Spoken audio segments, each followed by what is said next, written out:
今年4月份，安徽的安庆出台了一个关于招投标的一个处理通报，有34家公司，因为这个串谋，是吧？就是类似于像陪标这样的，最后被没收了保证金。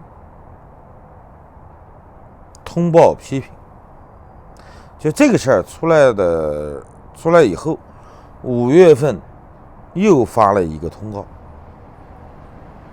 那么一直到前2天最终我们才知道整个处罚的规模，它其实一直在上升。最后一共没收了146家投标单位的保证金，各没收16万。一共没收了2000多万。那么安庆的这个招标多少钱呢？826万，是吧？大家都在认为这个安庆，别看是个小地方，是吧？特别有才，800万的一个招投标，一下没收了2000多万的保证金，一个很苦涩的冷笑话。这个新闻其实已经发生半年了，对吧？只是人们不断的知道政府披露的信息，从4月份到10月份拖了半年，从这个处罚的企业34家增加到146家。最终整个处罚的通报给人看起来应该来说是非常苦涩的。我们看到了他好像是在依法治国，但是他这个依据很难说服你，给人感觉有点像钓鱼执法，对吧？典型的空手套白狼。那么这种感慨，如果说没有什么代入感，因为它毕竟离我们的生活很远，对吧？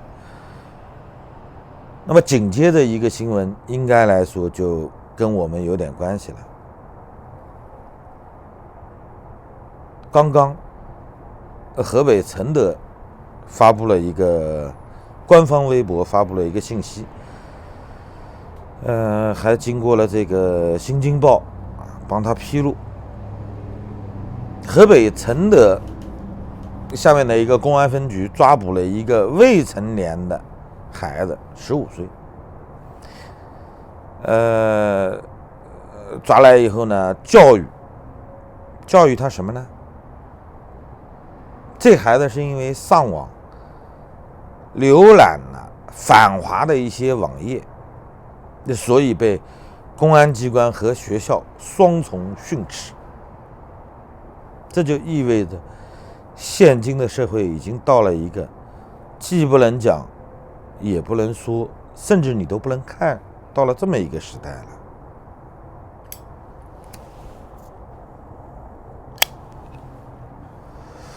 那么作为这个孩子，他上网去浏览一些反华的信息怎么被察觉的，怎么被抓住的目前公布的信息还不多。所以人们总是在想，法和政治的关系在中国现在到底是一个什么样的状态？其实我们知道，在中国从2014年、2015年开始，这个转变就已经实实在在的自上而下就已经开始了。今天我们看到的这2个案件都属于比较典型的、很独特。那么2014年、2015年，习胖有一系列的讲话，涉及到这个依法治国的尤其是2015年的2月份，他在政法委的一个会议上提到，他说党和法哪个大的问题，是一个假命题，应该说权与法哪一个大，这才是要研究的问题。党和法的关系是一个根本关系。那么为了贯彻他的这种讲话，紧接着我们就看到了一个709，709一转眼4年过去了，在中国整个法律界一片肃杀。中国的法治建设应该来说是非常奇特的，因为我们知道，在整个中国的社会主义建设阶段，对法治的这种蔑视是长久的。后期呢，开始利用，最近30年的事儿。前面我们知道，中共建政之前，在1941年，国民政府颁布了律师法，那么1949年自然就被废止了。因为当年的司法部部长原先就是个律师，是吧？史良大律师。那么所以呢，中共建政之初关于法律建设是有一定的探讨的。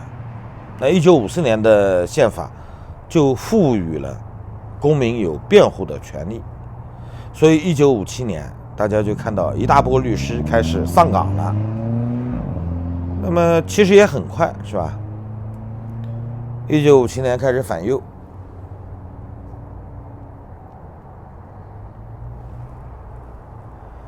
，90%的律师都被打成右派。整个文革期间，律师这个行业就不存在了。到1978年恢复了宪法中关于律师的这些条款，所以1979年我们看到了一个审判林彪、江青反革命集团，出现了一个辩护小组，以张思之这样的中国比较著名的法律人开始担任了像李作鹏这一类林彪、江青反革命集团的干将的辩护人。1983年，深圳的蛇口律师事务所挂牌，正式标志着律师走向了我们的视线。一转眼30多年了。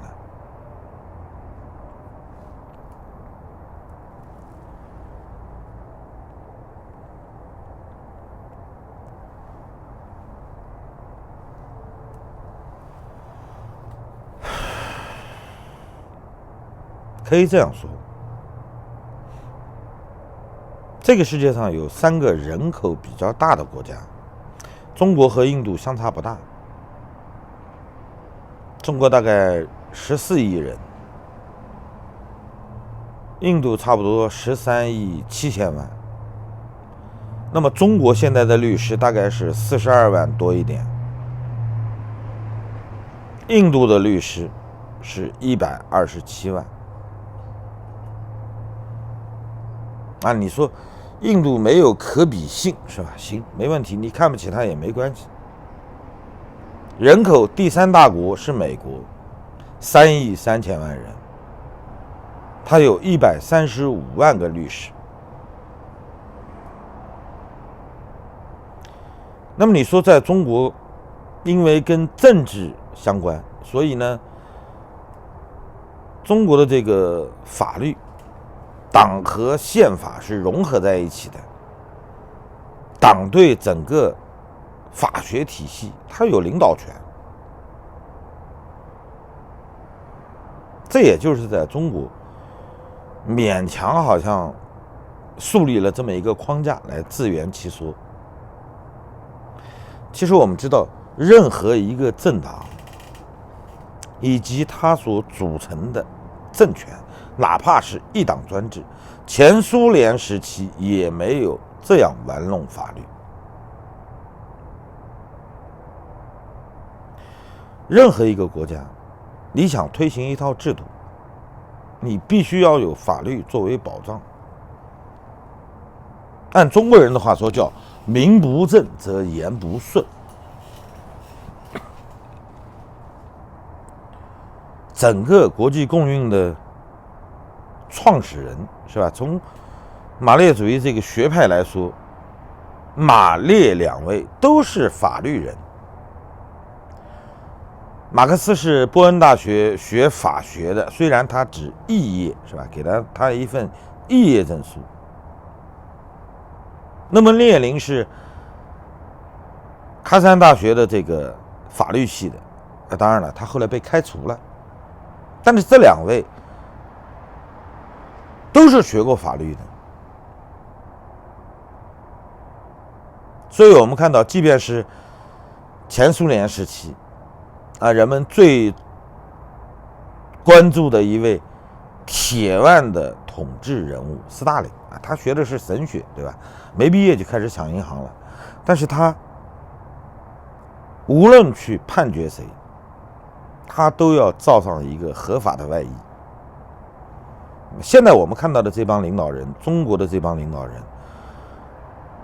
他们学历虽然不一定有这么高，但是他们完全模仿了斯大林时期的做法。他们要把他们的意志通过法律来强加给人民。但是整个国家在依法治国的这个前提之下，出台的所有法律以及依据这些法律所运用的这些案例，到我们眼中好像看起来都像一个一个笑话。